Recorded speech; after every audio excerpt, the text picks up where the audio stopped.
How we doing, folks? Welcome back to the channel. Today we have a brand new electric bike. This is the Solar E-Clipse. This is the bike that I've been talking about for almost an entire year. They first told me that this bike was going to exist in around July of 2022. It is now April 30th, 2023, and the bike is finally here. They actually gave me this bike as a form of compensation for this video, so there's my transparency on that. I'm still going to be giving my thoughts on what I think about it. Now, there's a few things to consider. When they first told me about this bike, there was basically no competition for the Serena Lite at all. There was a Talaria that already existed. Now you have the Talaria R, the Ultra B, the Varg Mantis, and there's various other electric bikes on the market. To make up for the fact that they're a little bit later in coming out with this than they had anticipated, they upgraded a few things from what had originally been described to me. So I'm gonna go over those and everything that this bike has to offer. And then of course, we're gonna ride it. So of course, if you guys enjoy the content, make sure to subscribe and comment down below if you have any questions about this bike. I'll do my best to answer. First things first, the price. This bike is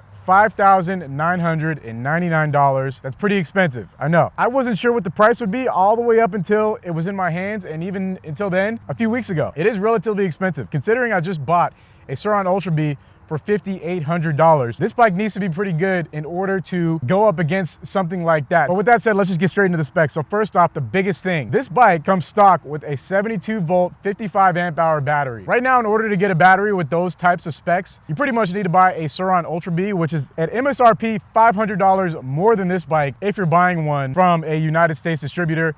Their MSRP is $64.99. Then you add in tax, shipping. So if you consider all that, this bike is $500 less than the Ultra B. Now, we'll probably do a more detailed comparison later on down the line, but right now, I'm just gonna talk about the specs of what we have right here in front of us, then we're gonna ride the bike. So the battery is a big deal, obviously, because that is one of the most popular upgrades for a Serena Lite, obviously, is the battery and the controller. Basically, your voltage, higher voltage means more speed, higher amp hours means more range, in a basic sense. So one of the main things that set this bike apart from the others on the market is the frame. The frame is made out of carbon fiber, which, if you guys know bicycles, carbon fiber is a very popular material for making road bikes, mountain bikes, stuff like that. It's very brittle, it's very light, and it's rigid. Whether carbon fiber is a good material for an electric bike like this remains to be seen. I'm sure that once it gets in the hands of more people who are aggressively, so to speak, on like hard trails. But here's what I will say. This bike is deceptively light. I wasn't able to obviously bring any of my other bikes to compare it with here on the spot, but I can tell you it's not that heavy. It's actually kind of crazy how lightweight the bike feels considering its size. It is a few inches longer than a Lite B. It is about an inch shorter than my Ultra B. And with the specs that it has, it feels really light. Now, a lot of people don't really care about having a lightweight electric bike like this, like I do, or like some other riders do. But the thing about why you don't want your electric bike to be a gigantic heavy tank is that over time, you will see the benefits of having a lighter bike. When you do want to jump it every now and then, or if you have to lift it up at any time to put it in a car, put it in a truck, all those little motions add up over time, and it is just a better quality of life experience to have a slightly lighter bike. That's why road bikes become more expensive the lighter you go. Same with mountain bikes. People like light bikes for a reason, and I believe that's part of the reason they went with the carbon fiber frame. They wanted to keep the weight low because this is a big bike. So let's take a look at the cockpit. First thing you notice is the handlebars. They definitely went a less traditional route than you see on most of these electric dirt bikes. These look more like motorcycle bars. That was my first thought. They have back sweep, which means they sweep back towards you. That's something I haven't really seen on any of these electric bikes yet. Me personally, I'm not really a fan. I like traditional like dirt jumper style bars like the Serena comes with, or just regular dirt bike style bars that are straight across instead of the ones that sweep back towards you. These are more like what you would see on a motorcycle. And that's also a little bit more of what the design language of the bike says to me. It goes like, it's somewhere in between motorcycle and dirt bike. I'll explain that a little bit more in a second. But anyways, the brake levers are clearly motorcycle inspired, and same with the throttle. Now, I showed this bike to my friend Dan the Man, who rides motorcycles, before I actually brought it out to make this video today. And he was a big fan of all this stuff in the cockpit. He's been a motorcycle rider his entire life, and he likes everything going on up here. He was a big fan. I'm kind of indifferent about it. I can't say I'm here nor there. Maybe it's just because I'm a little bit more used to what comes with a Serena, but this is what you can expect. One of the most noticeable things on the front end is this gigantic headlight. It's really bright. It's obviously daytime, so we wouldn't be able to demonstrate it perfectly, but it's a very bright headlight. KKE suspension front and rear. These are pretty standard on these bikes. These come on pretty much everything you see nowadays. Serenas come with the KKE front and rear. Large motorcycle size disc brakes. Love to see that. It is time for these electric bike manufacturers to stop cheaping out on brakes, and it is good to see that Solar decided to do exactly that. So brake suspension, solid. Here's one thing that is a point of contention. Obviously, I do not think this is going to come on the production model. This is like a bicycle chain. As a matter of fact, I've seen bicycle chains that look stronger than this. I can almost guarantee that you will break this on some serious off-road riding. I do not think that this is going to come on the production model. They already are sending me another chain, sprocket, and another set of wheels for like street use, like a supermoto set. So just wanted to put that out there. I know a lot of people are gonna look at this chain and be like, what is that? Because it's just so tiny. It's almost ridiculous how small it is. And of course, they pointed this out to me when they gave me the bike, and I, saw it and was like, huh, well, yeah. It could be worse, but it's definitely, this is not a chain you want to have on a bike like this with this type of power, especially if you would be riding it off-road. But so there's that. The tires that it comes with are very decent, I'd say. They're a Chinese brand, Yuanzing. Just regular, like stock off-road tires. Anyone who buys this bike will probably switch them out. Motor is 8,000 watts, which is very nice. Complemented with the battery, this bike should have plenty of juice. Another thing, as far as I can see, there's nowhere that you could put these keys. I'm not sure what they're actually for, but you have a key fob, which is totally something new that I haven't seen on one of these electric bikes yet. A full-blown key fob like it's a car. So that's also how you turn it on. You press the unlock button, like so. The bike beeps. After you press that, you press this button, and the bike will power on. And then as you can see, ooh, we're gonna go ahead and peel that off. You have a very beautiful display. And we're gonna put that back on just in case. So this is a proprietary display that they have. It shows the battery percentage, 70%, which is good enough for today. Your motor temperature, it shows your RPMs, speed in miles per hour. So it has working turn signals for the right and the left. Very neat. Also, there is a high beam function for the headlight, as you can see. Neat little touches here and there, if you do plan on using it on the street. So folks, there's a quick overview of the Solar E-Clipse. A couple other quick specs. Range is between 50 and 70 miles, depending on how fast you're going and elevation, all that good stuff. Top speed around 60 miles per hour. And the bike weighs about 138 pounds. Now with all that said, let's go ahead and strap up the GoPro and give it a test ride. Go ahead and get this off of here. So we'll put this in our pocket for now. First real ride. The second I stopped filming on my phone, the alarm started going crazy. So I need to figure out how to disable the alarm. Don't want that at all. So we press the unlock right here. Key goes in the pocket. Press engine on, and the bike should boot right back up. Yep, we're ready to go. So from here, you press this yellow button to take it out of park, and you're in eco mode. So I think I got everything tightened up. Go ahead and put my goggles on, and we're gonna throw it right into sport mode. 72 volts. See how it does in some dirt. All right, so I've never actually ridden a 72 volt Suron. My Ultra B is 74 volts, and that thing is fast. Obviously, like a car, a lighter bike is gonna go faster. First impression is the bike is quite noisy. A lot of things making sounds, rattling around and whatnot.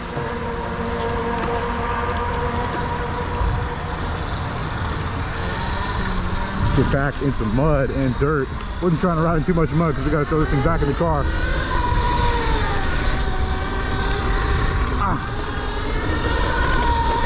I'm in shorts and boots, horrible combo. So I do want to say that these bikes are not allowed on the trails out here, but we're just going to quickly send it. Oh, how about that flashing me? The tires that come on this stock are heavy, but they are decent. These tires are brand new, so all brand new tires of these bikes have like this film of like they need to be broken in basically. So we're going to do a quick lap. We are here at Griffith Park at the zoo. We're going to go up to the road and then cut across, try and get a little bit of off-road action. You feel the brake region is pretty strong right out of the box. Can we get over this? Let's see. We should be able to. Oh. All right, let's just pull it real quick.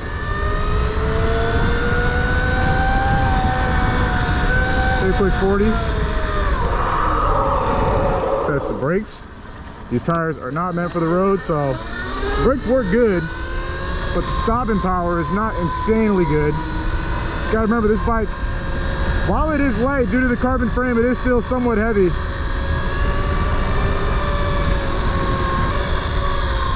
So a little bit of backstory: when they first showed me this bike, they had me film a little bit for like a little commercial thing that they made with it. So that was my first actual ride on it. And at first, when I first rode it, I didn't really know what to think. Like, something about it just felt a little off to me. I think it's just because, you know, going from the Solar to this, there are some distinct differences. First off, the seating position is just slightly different. You're a little bit further back, your arms are more extended. On the Lite B, you're kind of more up and crunched up on the front end, especially if you're a little bit taller. Like from 5'11" to 6 foot, it's more of like a hunched up experience. This feels more like a motorcycle. I know it's kind of weird to say that because the bike it looks like it has dirt bike suspension. The bike is clearly marketed as a dirt bike suspension, dirt tires, but it's things like the grips. What's going on? How come I have no power? I just have nothing. Hello? I don't even know what. I just had to stop and press the button. That was kind of weird. I don't know. Anyways, gonna rip it on the golf course real quick. Yeah, so like I was saying, it's a more relaxed seating position, so whether that's a bad or a good thing. The hardest part about all these electric bikes when you're shopping for one is that it's impossible to ride one before you buy it, pretty much, unless you live right there where like they make them, which is just not the case for most people. So that's why I try to give a little bit of insight into how the bikes feel when I'm riding them. Ooh. Feels pretty good in this loose dirt. The throttle is very touchy.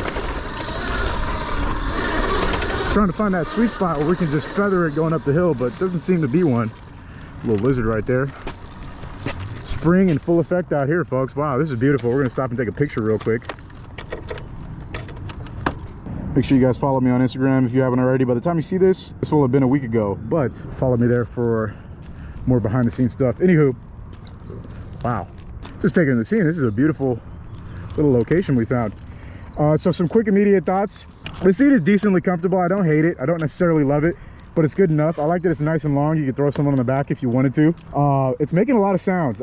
There's a lot of plastic covering up the carbon fiber, and it's making sounds. So it doesn't sound too dialed, but I don't know, it is what it is. Also, there's like a squeak. There's a squeak coming from the rear end. There it is. I don't know if that's what that is. Kind of sounds like it's coming from the rear suspension, but anyways, we're gonna get on down this hill. Every time you get back on it, you have to press park. Kind of annoying, but could be worse. All right, down we go. I gotta say, the power just feels great though. I mean, at the end of the day, anyone who spends thousands of dollars on one of these bikes, you want it to be powerful. So there's really not that many options for buying one of these e-bikes that is 72 volts stock, besides this and the Ultra B, as far as I know. I mean, there's some other, like, there's other ones, but as far as from reputable brands, like Solar Scooter has been around for a minute. You know, this is their first crack at this. It's their first iteration, and like I said, they faced some delays, so they were unable to get their product out in time, and of course they had to change quite a few things from what their initial idea was. So this is not quite probably what they had in mind at first, but go ahead and just pull it real quick. Max speed. Hitting 50. 55. Wow, that is fast.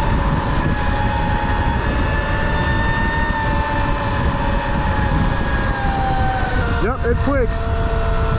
This bike it really blurs the lines between like the e-bike and just full-blown motorcycle. So of course, gotta reiterate, not street legal. Would get it registered if I was you, if you do plan on riding in the street. It is meant for off-road use. That was an impressive pull right there. So the bike has a horsepower, there's no denying that.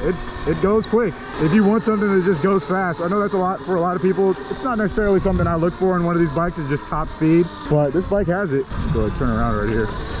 Park ranger's all right there. We're not really trying to get under their skin.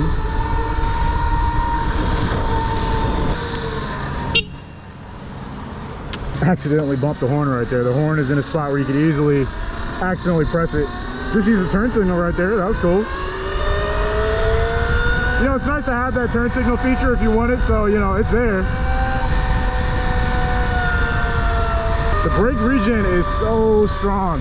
The second you let off the throttle, like it starts rapidly slowing you down, which I personally prefer that. I know a lot of people will immediately take off the brake regen, but it's nice to know that it's doing its thing. Go ahead and pull it one more time just because it feels insane to pull this bike. It is like you're just going to space. One thing you got to keep in mind is that this bike goes so fast. On these 72 volt e-bikes, you will hit a dangerous speed before you even realize it. And by that time, no amount of braking power is going to be able to stop you if you get caught off guard. So keep that in mind with these faster e-bikes. That's why, you know, I know a lot of people love the 72 volt Surons and just crazy power. But you got to remember what your use case is. And if you like are a dirt bike rider, then having a lot of power is nothing. Like if you're riding like a 125 or a 250, you'll feel right at home at a 72 volt Suron.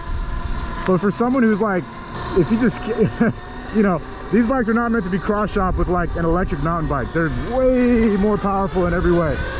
You got to remember that.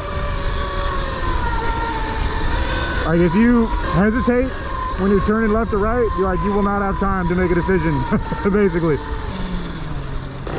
Oh my God. The throttle is just confusing. Sometimes you just completely lose power for some reason, and then other times it doesn't.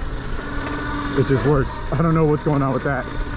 Might be a bug in the software. Honestly, I just don't know. All right, folks, that's our first ride of the Solar E-Clipse. Initial impressions, the thing is fast. It is quick. It is dangerously quick. Make sure you know what you're getting yourself into if you want to buy a 72 volt e-bike. For those of you who do know what you're getting yourself into, there's almost no options for something that is 72 volts straight out of the gate. What it basically comes down to is if you like the way that the bike looks and you want something more powerful and you're willing to spend a little bit extra money, check out the Solar E-Clipse. Great riding experience. Needs a few tweaks, like I said, software wise and just overall quality of life experience. But for a first attempt at electric bike, Solar has got something great on their hands. So thanks again to them for sponsoring this video by giving me this bike. It's the first link in the description if you guys want to check it out. It's available for pre-order now. It won't ship for another 3 to 4 weeks, I believe. So keep that in mind. That's at the time of this video. And that's it. Any other questions you guys have about this bike, feel free to hit me up in the comments or on Instagram. That's gonna do it. Thanks for watching and have a great day.